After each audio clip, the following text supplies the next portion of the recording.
tan inverse 1/3 plus tan inverse 1/7 को हमने π/4 के बराबर प्रूफ करना है। तो अगर हम देखें ये 2 tan इनवर्स लिखा हुआ है, अगर मैं इसको तोड़ के लिख लूँ तो ये मेरे पास क्या आ जाएगा, tan inverse 1/3 plus tan inverse 1/3 plus tan inverse 1/7 को ऐसे ले लेते हैं। हमने यहाँ क्या किया, लेफ़्ट साइड कंसीडर कर लिया है। तो अब मैं यहाँ पे tan इनवर्स A और tan इनवर्स B का फॉर्मूला लगा लेती हूँ। तो वो जब मैं अप्लाई करूँगी तो क्या आएगा, tan inverse A plus B यानी 1/3 plus 1/3 divided by 1 minus 1/3 multiply by 1/3, क्योंकि यहाँ A इक्वल टू B है। और दूसरी टर्म को ऐसे ही लिख लेते हैं। तो जब ये सॉल्व किया तो हमारे पास क्या रिज़ल्ट आ गया, ये आ जाएगा ऊपर हमारे पास 2/3 और नीचे हमारे पास क्या आ जाएगा 1 माइनस 1/9, तो विच इज़ इक्वल टू 8/9। तो ये क्या आ जाएगा हमारे पास 9 माइनस 1, बिल्कुल ठीक है, 8/9।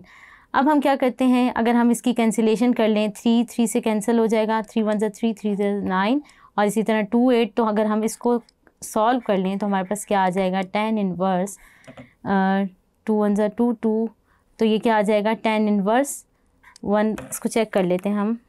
तो ये हमारे पास 3/4 के बराबर आ गया।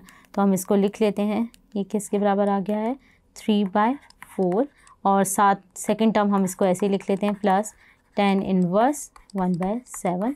यहाँ पे भी हमारे पास क्या आएगी, सेकंड टर्म लिखेंगे साथ, इसको हम लिख लेते हैं, plus tan inverse 1/7 is equal to. तो अब हमारे पास दोबारा क्या फॉर्म आ गई है, tan inverse A plus tan inverse B। तो एक दफ़ा दोबारा आइडेंटिटी का अप्लाई कर लेंगे तो हमारे पास क्या आ जाएगा, tan इनवर्स A अब हमारे पास क्या है 3/4 और B क्या है 1/7। तो जब हम फॉर्मूले में प्लग करेंगे तो हमारे पास क्या आ जाएगा, अगर हम इसको सॉल्व कर लें तो हमारे पास क्या आ जाएगा, आप इसको एलसीएम लेके भी सॉल्व कर लेते हैं। मैं डायरेक्ट कैलकुलेटर से इसको देख रही हूँ, तो इसको हम सॉल्व कर लेते हैं। 3/4 प्लस क्या है 1/7, जब इसमें ऐड किया तो हमारे पास क्या आ जाएगा 25/8, इसको हम लिख लेते हैं।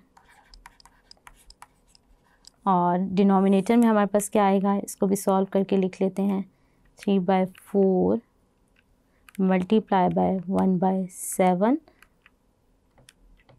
तो ये हमारे पास क्या आ जाएगा 25/8। तो ये हमारे पास सेम आंसर आ रहा है। तो ये कैंसिल हो जाएगा, तो ये अगेन क्या आ जाएगा tan inverse 1 which is ultimately equal to π/4। और ये किसके बराबर आ गई है, राइट साइड के। तो हमने क्या किया, tan inverse A plus tan inverse B के फॉर्मूले को यूज़ करते हुए इस क्वेश्चन को सॉल्व किया। होप सो आपको ये समझ आया होगा। Thank you.